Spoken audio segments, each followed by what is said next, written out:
지금 전 세계가 1억 명의 한류 팬에서 1억 명에서 뭐냐면은 저변층이 있어요. 이 1억 명이라고 하는 거는 아시겠지만은 커뮤니티나 SNS에 가입된 거거든요. 페이스북이라든지 이렇게 가입된 숫자들을 갖다가 체크를 한 겁니다. 그게 1억 명이라는 거죠. 그러니까 구체적인 숫자는 1억 명이요. 가입하지 않고 보는 사람들 이런 추정치를 보면 1억에서 정말 수억까지도 이제 내다본다라고 하는 겁니다. 그 중에서 적극적으로 공부하려고 하는 사람들이 한국어를 공부하겠고, 그 중에 우리나라에 또 진출하려고 하시는 분들은 한국어 능력 시험도 응시를 하죠. 이게 250만 이상 돌파를 하고 있다라고 하는 겁니다. 이게 미국의 옛날에 호모 헐버트라고 하는 박사가 130년 전에, 130여 년 전에 그때 이미 얘기를 했어요. 우리나라가 지금 제국주의에서 당하고 있을 때잖아요. 근데 그때도 뭐냐면 이렇게 얘기를 합니다. 미국 뉴욕 트리뷴지에 기고를 해요. 조선에는 모든 소리를 자신들이 창제한 고유의 글자로 표기할 수 있는 완벽한 문자가 존재한다. 음소 문자인 조선 문자는 음절 문자인 일본 문자와 매우 다르며 각 음절은 자음과 모음의 조합으로 이루어진다. 글자 구조상 한글에 필적할 만한 단순성을 가진 문자는 세상 어디에도 없다. 이렇게 이야기를 하고 있습니다.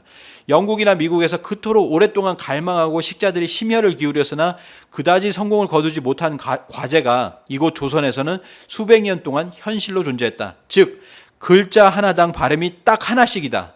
표본 문자 체계의 모든 장점이 여기 한글에 녹아 있다. 영어는 모든 모음 5개를 각각 여러 개의 다른 방법으로 발음하기 때문에 이러한 체계가 절대 불가능하다라고 해서 완전히 한글에 대해서, 한국어에 대해 체득한 사람이 호모 헐버트 박사죠. 이걸 이제 이야기를 하고 있다라는 겁니다.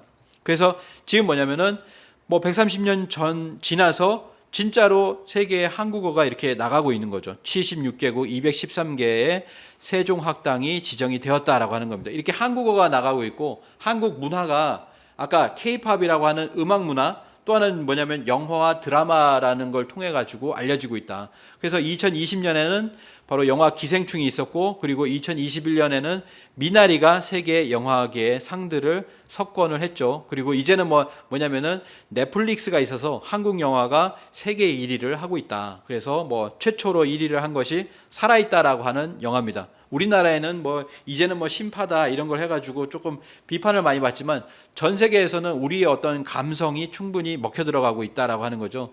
영화 승리호도 세계 1위를 이제 한 적이 있습니다. 이렇게 해서 지금은 뭐냐면 넷플릭스를 통해서 한류가 더 나아가고 있다는 거죠. 영화가 아까 넷플릭스를 통해서 나갔지만 영화뿐만 아니라 드라마가 계속 나가고 있다. 킹덤은 최근에도 나왔죠. 아신전이라고. 아신전도 전 세계 수십 개국에서 1위를 했습니다. 1위를 했었죠. 1시간 반 정도 이제 프리퀄로 이렇게 나왔었는데요. 앞으로 또 킹덤이 이렇게 기대가 됩니다.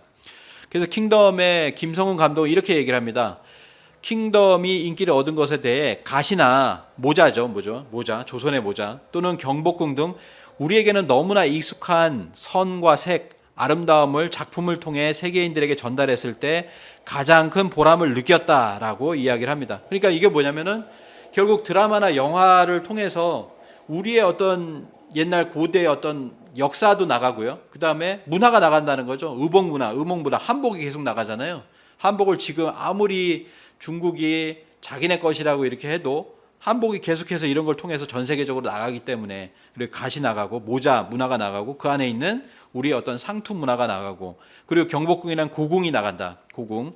이런 것들이 함께 나가는 거죠. BTS가 경복궁에서 공연을 했잖아요. 경복궁 근정전에서, 그리고 경회로에서 이렇게 공연을 했는데 여기가 어디냐라고 해서 BTS를 찾아오는 사람들이 그전에도 경복궁을 많이 왔지만 그 이후에 경복궁을 찾아들기 더 많은 사람들이 찾아들고 있다라고 하는 거죠. 안타깝게도 코로나 시절이라서 좀 안타깝지만 이러한 문화들이 바로 K-팝과 그리고 드라마, 영화를 통해서 이렇게 나가고 있다라고 하는 겁니다. 가까운 일본은 최근에도 보면 혐한 기사들이 많이 나오지만 일본 사람들은 그렇지 않아요. 일본 사람들은 넷플릭스를 가입해서 드라마 시청 시간이 1년 전에 비해서 6배 넘게 늘었다. 6배. 예, 대단하네요.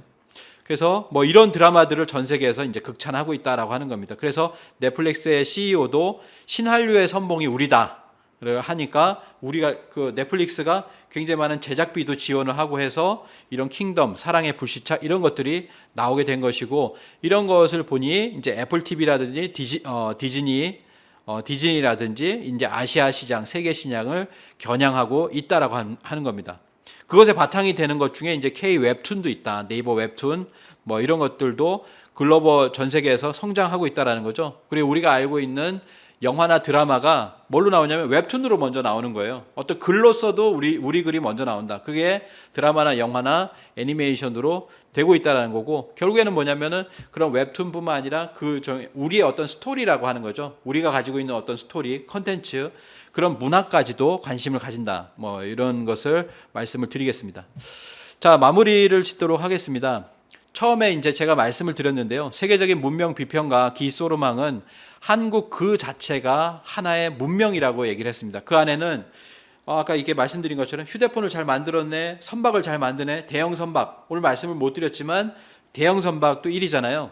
젊은이를 위한 음악, K-팝 너무 좋네, 영화를 잘 만든데 같은 생각을 하고 있지만 이 모든 요소들이 결합이 되면서 뭐냐면은 이것이 바로 한국이라고 하는, 한국 문명이라고 하는 이미지를 형성을 했다. 그래서 한국 그 자체가 지금은 문명으로 인식되고 있다라고 하는 겁니다. 그 한국 문명이 이 지구촌을 이끌고 있다라고 해도 과언이 아니다라고 하는 것이죠. 그 한국 문명을 이제 여러 가지로 얘기할 수 있을 텐데, 이제는 뭐냐면은 K 히스토리, 한국의 역사가, 올바른 역사가 나가야 된다. 오늘 말씀드렸던 어떤 황국 배달 조선의 그런 역사가 제대로 역사가 나가야지만이, 지금 보면은 한 다이너스티라고 검색을 한 나라라고 검색을 하면 한 나라가 한반도 북부까지 진출해 있는, 그리고 남부까지도 진출한 그런 어떤 세계사 지도들이 버젓이 구글에 이렇게 나와 있거든요. 임나일본부 4세기 6세기에 뭐 임나일본부라고 해서 그것도 채택이 되어서 세계사 교과서에 나와 있는 경우들이 있습니다. 우리 역사가 왜곡되었다는 거죠.